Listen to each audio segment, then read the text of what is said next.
Joining us is the Senator and current Minister for, well, everything and so much more in New South Wales, none other than the wonderful Rose Jackson. Lady, sir, lovely to see you here. So let's get into this here where, again, Matt, the politics of climate is always complicated, but I love this here where we've got more data. We keep being told about data, more data that China's getting worse while we are going to bend over backwards to do better. 1% versus a quarter of the world's output. Pretty sure which one people should be blowing up about. Yeah, it'll be funny if it wasn't so depressing, Paul. We are losing our jobs, we're losing our industries to China, and they take us all for mugs. They must be sitting back just laughing all the way to the bank that they could convince their competitors around the world, their rich industrialised competitors, to effectively deindustrialise themselves through their own laws, and then they get rich on the back of it and have no corresponding obligations themselves. Keep in mind, even under the Paris Agreement, China doesn't have to cut a single tonne of carbon emissions until 2030, and good luck believing that they'll bother trying after that. They're not a trusted partner. It's the biggest reason we should not have signed up to net zero emissions, because really the only logical way you could be in favour of net zero emissions is if you trust China.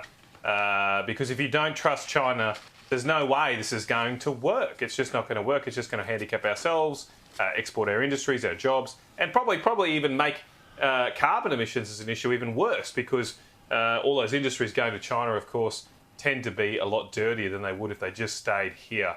So this is a complete joke of a policy. The sooner we ditch it, the better. We have to get back to focusing on producing things at least cost. The reason you're paying so much in the shops is because we've stopped focusing on actually being productive, actually investing in our economy. We're off on all of these tangents, and so inflation is up, the economy is going down the toilet, and we're losing competitiveness to countries like China.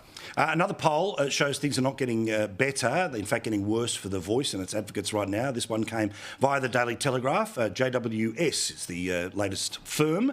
Well, it shows that the opinion polls are that the yes vote is down 5, the no vote is up 10, and don't know is currently sitting at 11%. Now, I think right now that the no vote is, well, most of those that in the don't know end up going to no. Why? Because it's easier to say yes than no right now. The Prime Minister, when asked about it, said this.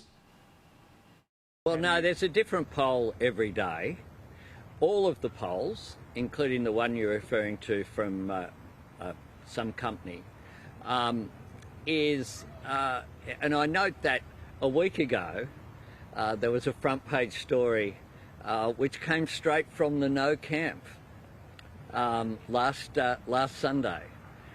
So every poll, including the one that was mentioned today, of course, has the yes vote at higher than the no vote. And so we continue to put the case. Australians will make up their own mind. But as the numbers start going the way that they do, and the trend is not the yes case's friend right now, even though I still believe that demographically people under the age of 50 will end up getting it over the line, but we'll wait, watch and see. That's based off what I know about the electoral roll. We've shown you that before in boringly long detail. But already people are starting to serve up their versions of panic, should no be strengthening anytime soon because of Australians not wanting this policy. Let's imagine that's the case. Oh, no, it's all because of crazy racist stuff that you read online.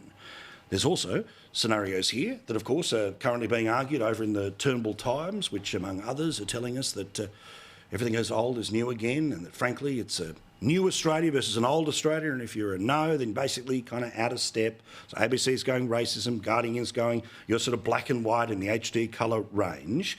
Then there was this crap that was peddled by somebody today in the Sydney Morning Herald, which was having a go at Sky News, because Sky News Extra, which you know is on this platform, is going to become a 24-hour station about The Voice. It's going to have every press conference from every side, all the symposiums. If you want to get as much detail as possible, we're going to give that to you as an opportunity. But apparently, because it's coming from Sky News, the sky's about to fall in. Rose, again, Prime Minister needs to do his best here to say, well, there are all lots of different polls and this one's okay and this one's not okay. Do you feel any change over the past couple of months?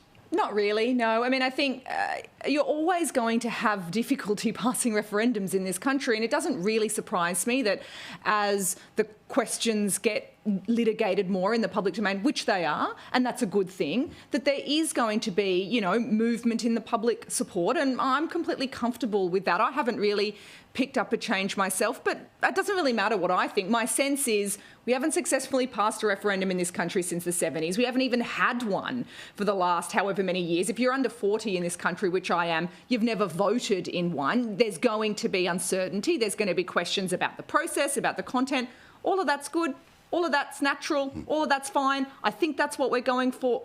I think that's a good thing, and I, you know, welcome the conversation and debate, because to be perfectly honest, obviously I think the case for yes is strong and persuasive, and I trust the Australian people will hear these arguments and support it. If I look quizzical, it's because I was doing the maths on when I cast my first vote. I'm turning 45. I'm hardly the old man here. But yeah, I think it was actually the referendum in 1999. Matt, you're in and around the same age as all of us, with the four getting close, or if not, slightly in front of your number now.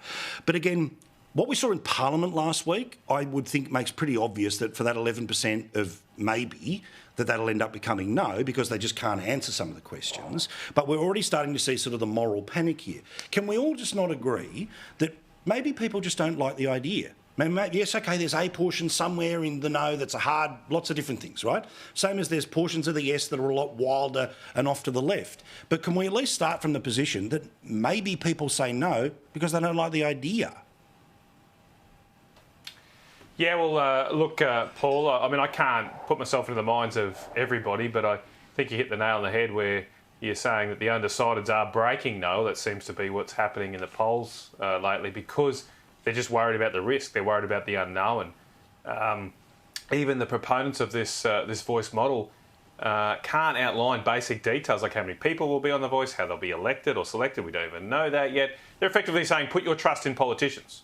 That's their proposition right now, is that we're not going to give you the detail before you give us the blank cheque. Give us the blank cheque, and then you can trust your politicians to make sure this is all okay. And I think the average Australian out there doesn't have that much trust in his or her politicians, and therefore is probably going to go that no case. My first vote was, in fact, the Republican referendum. It was the last time I went to the polls. And keep in mind the other historical fact here, that all other successful referenda have passed by major majorities, more than 60% support, with the exception of one of the very first ones to take on state debts just after federation. So it's been more than 100 years since we've actually changed our constitution in any way a controversial fashion. I think that's another thing that uncertain voters will take into account. That do we want to tinker with one of the world's most stable, well-supported, consistent constitutions that has ever grace this earth? Do we want to go down a path which is incredibly divisive and controversial? And I think that's why Peter Dutton is right to say to the Prime Minister that he should seriously consider pushing this off, because we do not need to divide our country in this way.